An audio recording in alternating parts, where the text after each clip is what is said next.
एक राजा के अनोखे सवाल। एक राजा ने अंधे व्यक्ति से पूछा, क्या मैं अपने पिता से पैदा हूं या किसी और से? क्या मेरी स्त्री पतिव्रता है या नहीं? अंधे ने किस तरह से उनका सटीक जवाब दिया, आइए दोस्तों इस कहानी के माध्यम से समझते हैं। जय श्री कृष्ण मित्रों, स्वागत है आप सभी का गोपेश ज्ञान यूट्यूब चैनल में। मित्रों, किसी गांव में दो भाई रहते थे। बड़ा भाई आंखों से अंधा था, इसलिए वो छोटे भाई पर ही निर्भर रहता था। छोटा भाई भी उसकी हर प्रकार से सेवा करता था। एक दिन छोटे भाई की पत्नी के कहने पर उसने बड़े भाई का बंटवारा कर दिया। उसके लिए रहने के लिए खेतों पर एक झोपड़ी बना दी। अब तो अंधा भाई उसी झोपड़ी में रहता था और खेत की पूरे दिन रखवाली करता रहता था। उसने अपने खेत में सब्जियों की फसल लगा रखी थी और खेत के चारों ओर सुरक्षा के लिए रस्सी बांध रखी थी। एक दिन उसी शहर का राजा अपने मंत्री के साथ शिकार खेलता खेलता उसी खेत के निकट आ पहुंचा तो उसने एक हिरन का पीछा किया। हिरन अपनी जान बचाता हुआ भागता हुआ आया और उसी अंधे आदमी के खेत के चारों ओर लगी रस्सी की बार तोड़ता हुआ चला गया। इधर पीछे से राजा साहब उस हिरन का पीछा करते हुए आए तो राजा ने उस अंधे आदमी से पूछा, क्यों भाई, क्या इधर से कोई जंगली जानवर गया है? वो हमारा आखेट था, यदि तुम्हें पता हो तो बताओ। तब सूरदास कहने लगे, महाराज, जानवर तो इधर से गया था, मैंने उसकी आवाज भी सुनी थी, परंतु वो आखेट आपके योग्य नहीं था। राजा एकदम आश्चर्यचकित होते हुए कहने लगे, क्या मतलब? वो शिकार मेरे योग्य क्यों नहीं था? तब उस अंधे आदमी ने कहा, महाराज, जो पशु यहां से भागता हुआ गया था वो आपके शिकार के लायक नहीं था, क्योंकि वो मादा पशु है और गर्भवती है। दर्शक बंधुओं, अंधे आदमी की बात सुनकर राजा ने अपने मंत्री से कहा, मंत्री जी, हमें इस अंधे आदमी की बातों की जांच परख करनी है। क्या ये सही कह रहा है? क्या जिस पशु का हमने पीछा किया, क्या वो मादा है? क्या वो पेट से है? अब तो हमें इस शिकार को अवश्य देखना चाहिए। हमें उसे जीवित पकड़कर यह देखना है कि इस नेत्रहीन व्यक्ति ने जो कुछ कहा है उसमें कितनी सच्चाई है। यही निश्चय करके राजा ने अपना घोड़ा दौड़ा दिया और उस हिरन का पीछा किया। कुछ मील आगे जाकर दौड़ते दौड़ते जब वो हिरन थक गया तो एक झाड़ी में छिप गया। राजा और उसके मंत्री ने उसे जीवित पकड़ लिया। जब देखा तो ये देखकर वे दोनों दंग रह गए, क्योंकि वो मृग एक मादा थी और वो प्रसव काल से थी। राजा उस मृगी को छोड़कर घर चले आए और पूरी रात यही सोचते रहे कि उस आंखों से अंधे व्यक्ति ने जो देख नहीं सकता, उसने उस मृगी के बारे में सटीक बात कैसे बता दी। हम लोग तो आंखों से देखते हुए भी चकरा जाते हैं। जो भी हो, हमें उसकी विद्या की तारीफ करनी पड़ेगी। अगले दिन राजा ने 2 सिपाही भेजकर उस अंधे आदमी को अपने दरबार में बुलवा लिया।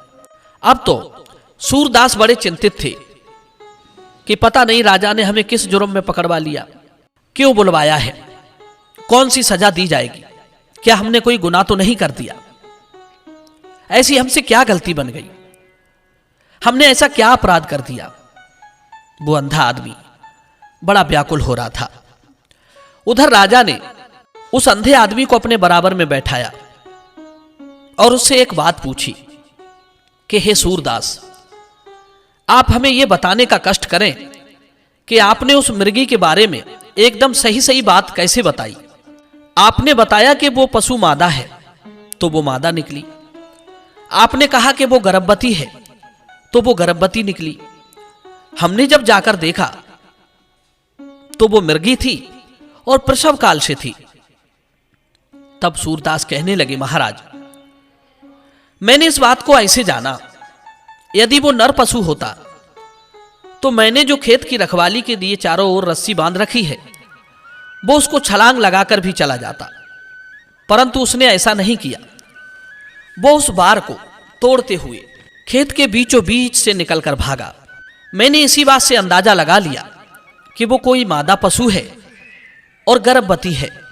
यदि वो उसे कूदकर जाती तो उसको और उसके बच्चे को हानि पहुंचती। उसने अपनी और अपने बच्चे की सुरक्षा के लिए, अपनी जान बचाने के लिए उस बार को तोड़कर जाना ही अच्छा समझा। और मैंने उसके टूटने की आवाज सुनकर इस बात को समझ लिया कि वो मादा पशु है। सूरदास के इस परख पर राजा बड़ा खुश हुआ। सब लोग उसकी बुद्धिमत्ता की प्रशंसा करने लगे। सूरदास कहने लगे, महाराज, हमने आपके प्रश्न का उत्तर दे दिया, अब हमें हमारे स्थान पर भिजवा दीजिए। राजा कहने लगे, नहीं नहीं, अभी आप राजमहल में ही हमारे मेहमान बनकर रहेंगे। हमारे मन में कुछ और सवाल है और हम चाहते हैं कि आप अपने अनुभव ज्ञान से उनका भी उत्तर दें। आपकी विद्या बड़ी ही काबिले तारीफ है। राजा की ऐसी बात सुनकर सूरदास घबराने लगे। पता नहीं राजा कौन सा सवाल करेगा, और यदि मैंने नहीं बता पाया तो राजा के कोप का भाजन बनना पड़ेगा। कहते हैं, राजा योगी अग्नि जल, इनकी उल्टी रीत, इनसे बचकर चालियो, थोड़ी पालियो प्रीत। सज्जनों, अगले दिन राजा ने सूरदास से एक प्रश्न पूछा कि सूरदास, आप बहुत पारखी हैं, आप हमें यह बताइए, क्या हमारी रानी पतिव्रता है या नहीं है? दर्शक बंधु, राजा का यह सवाल सुनते ही सूरदास के पैर उखड़ गए। घबराते हुए उन्होंने राजा से कहा, महाराज, आप हमें हमारे स्थान पर छुड़वा दीजिए। सूरदास मन में सोचने लगे कि यह सवाल राजा का बड़ा ही घातक है। इस सवाल का जवाब मैं किस प्रकार से दूंगा? राजा ने कहा, जब तक आप इस सवाल का जवाब नहीं दोगे तब तक आप यहां से नहीं जा सकते। दर्शक बंधु, अब राज आज्ञा टाल भी नहीं सकते थे। सूरदास की वो दशा बन गई जैसे सांप छछूंदर को पकड़ लेता है तो ना खाने का रहता है न उगलने का। सोचने लगे, अगर मैंने सवाल का सही जवाब दिया तो भी मारा जाऊंगा और झूठ बोला तो भी मारा जाऊंगा। अब क्या करूं? अब हिम्मत ठोक करके उन्होंने राजा से एक निवेदन किया कि वो इस बात का वचन दें कि वो उनकी जान बकस देंगे, तब तो वो उनके सवाल का जवाब देंगे। राजा ने आश्वासन दिया कि तुम्हें हमारी ओर से कोई हानि नहीं होगी, बस हम तो सिर्फ आपके तार्किक ज्ञान को समझना चाहते हैं कि आप कितने बड़े पारखी हैं। राजा की यह बात सुनकर सूरदास ने रानी से एकांत कक्ष में मिलने की इच्छा जताई। राजा ने कहा, ठीक है, हम ऐसा ही करेंगे।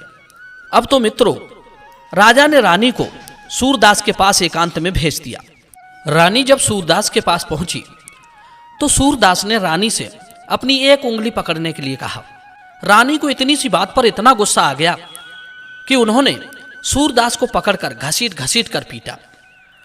जैसे तैसे सूरदास अपनी जान बचाकर वहां से भागे और राजा से जाकर बोले, महाराज, आपकी पत्नी पतिव्रता नहीं है। दर्शक बंधु, सूरदास की बात सुनकर राजा का खून खौल उठा। उन्होंने तुरंत तलवार निकाली और रानी के महल में पहुंच गए और क्रोधित होते हुए रानी से बोले, महारानी, यदि आप सच बोलेंगी तो आपकी जान बकस दी जाएगी, और अगर आप झूठ बोली तो इसी क्षण मैं तुम्हें मार डालूंगा। राजा का ऐसा विकराल रूप देखकर रानी एकदम से कांप गई। दोनों हाथ जोड़कर कहने लगी, महाराज, ऐसी क्या मुझसे भूल हो गई जो आप तलवार लेकर मुझे मारने के लिए आए हैं? मुझ पर इतना क्रोधित होने का कारण क्या है? राजा ने कहा, महारानी, मुझे सच सच बताओ, क्या तुम पतिव्रता हो या नहीं हो? राजा का ऐसा अजीब प्रश्न सुनकर रानी कहने लगी, महाराज, आप मुझे भले ही मार देना, पर आज मैं तुम्हें सच ही बताऊंगी, मैं पतिव्रता नहीं हूं। दर्शक बंधु, जवाब सुनकर राजा बहुत खुश हुआ, क्योंकि यही जवाब उस अंधे आदमी ने बताया था। और वो रानी को क्षमा करता हुआ महल से निकला चला आया। उधर सूरदास के पास जाकर पूछा कि हे सूरदास, मुझे ये बताने का कष्ट करो कि आपने ये कैसे जाना कि मेरी पत्नी पतिव्रता है या नहीं है? सूरदास कहने लगे, महाराज, मैंने इसे ऐसे परखा, एक पतिव्रता स्त्री सपने में भी परपुरुष का चिंतन नहीं करती है, छूना तो बहुत दूर की बात है।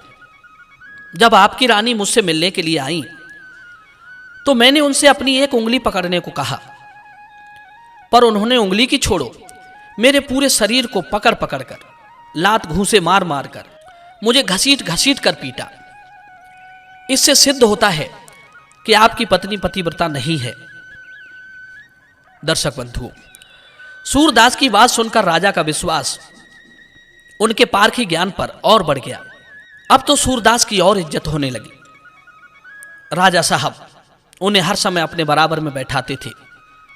दरबारी लोग इस बात से नफरत करते थे कि एक अंधे आदमी को राजा साहब इतना भाव दे रहे हैं, इतनी इज्जत कर रहे हैं। एक दिन की बात, राजा ने सूरदास से फिर एक प्रश्न किया कि हे सूरदास, मुझे एक सवाल बताओ कि क्या मैं अपने पिता से पैदा हूं या किसी और से? राजा का यह प्रश्न सुनकर सूरदास बहुत ही भयभीत हो गए, क्योंकि अब की बार तो राजा ने मुझे मारने का पूरा षड्यंत्र बना लिया है, ये सूरदास सोचने लगे।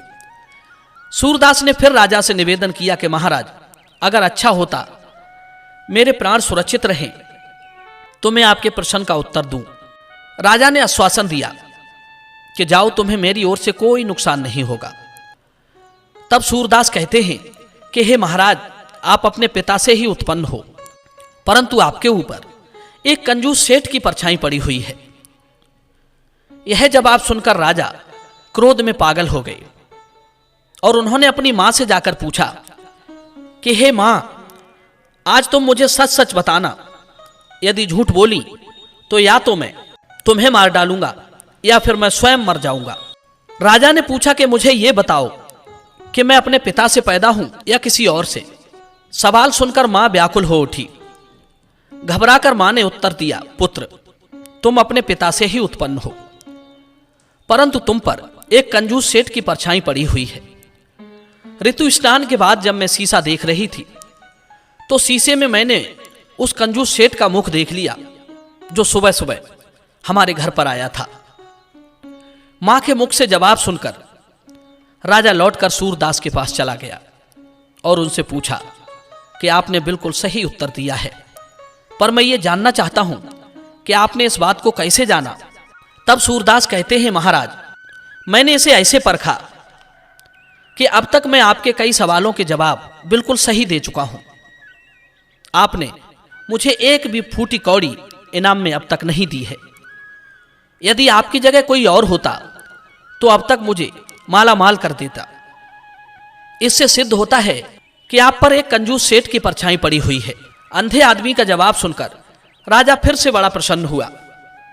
राजा ने उसी क्षण सूरदास को एक तहसील का स्वामी बना दिया। दर्शक बंधुओं, अब तो वो अंधा व्यक्ति जिसे जिसके भाई ने और उसकी पत्नी ने उठाकर खेत पर फेंक दिया था, वो एक तहसील का मालिक बन गया।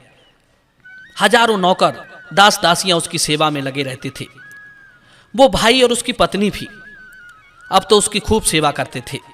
इसलिए कहते हैं, ज्ञान वो निधि है जो आपको बहुत ऊंचे आसन पर बैठा सकती है। मनुष्यों के पास सदा ये 5 प्रकार के बल होते हैं। पहला बल कनिष्ठ बल। कनिष्ठ बल उसे कहते हैं जिसे बाहुबल का बल कहा जाता है। दूसरा बल किसी अच्छे मंत्री का मिलना, किसी अच्छे सलाहकार का मिलना मनुष्य का दूसरा बल होता है। तीसरा बल, धन के लाभ को भी विद्वान लोग तीसरा बल कहते हैं। जिसके पास धन होता है तो वो धन से बहुत कुछ कर सकता है। चौथा बल कुटुंब का बल, जो बाप दादों से प्राप्त होता है। मनुष्य का स्वाभाविक बल, जिसे अभिजात नाम का चौथा बल बोलते हैं। पांचवा बल उसे कहते हैं को बुद्धि के बाण से मारा जाता है। उस जीव के लिए ना कोई वैद्य है, ना दवा है, ना होम है, ना मंत्र है, ना कोई मांगलिक कार्य। बुद्धि के बाण से मारा गया व्यक्ति का इलाज किसी भी चीज से नहीं हो सकता। दर्शक बंधुओं, यह कहानी आपको कैसी लगी? आप अपनी प्रतिक्रिया हमें कमेंट में जरूर देना। मिलते हैं अगली कहानी में एक नई ज्ञान चर्चा के साथ। आप सभी का बहुत बहुत धन्यवाद। जय श्री कृष्ण।